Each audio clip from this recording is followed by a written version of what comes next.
Patuloy pa rin ang masamang panahon sa iba't ibang bahagi ng Davao Region. Nasira na ang ilang tulay at natumbang ilang puno, buso ng pagguho ng lupa dahil sa malakas na ulan. Narito ang unang balita.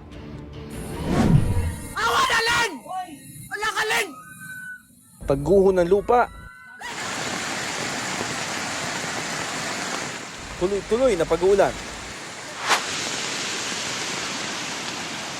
Umaragas ang baha. Yan ang nararanasan pa rin sa iba't ibang bahagi ng Davao Region. Sa Pantukan Davao de Oro, lumigas na ang mga residente. Kahit malakas ang agos ng tubig, tulong-tulong sila nagtungo sa mas mataas na bahagi ng lugar. Sa ilang kalsada sa Davao City, mas kaunti ang dumaraan na sasakyan dahil sa lampas gutter na taas ng tubig. Sa Davao Oriental, ilang tulay ang nasira. Nahuli ka ang pampagkasira ng tulay na ito sa bayan ng Manay. Gumuho rin ang bahagi ng tulay sa bayan ng Governor Generoso. Dahil dyan, isolated ang 10 barangay sa bayan at stranded ang mga residente. Sa ibang barangay naman sa bayan, sinuong ng ilang residente ang mabilis na agos ng tubig sa tulong ng lubid.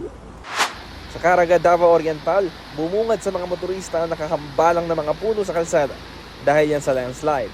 Sa nagsabing bayan, may naitalang 2 nawawala matapos umanong matabunan ng lupa. Sa bayan ng Lupon, nagtumbahan din ng ilang puno.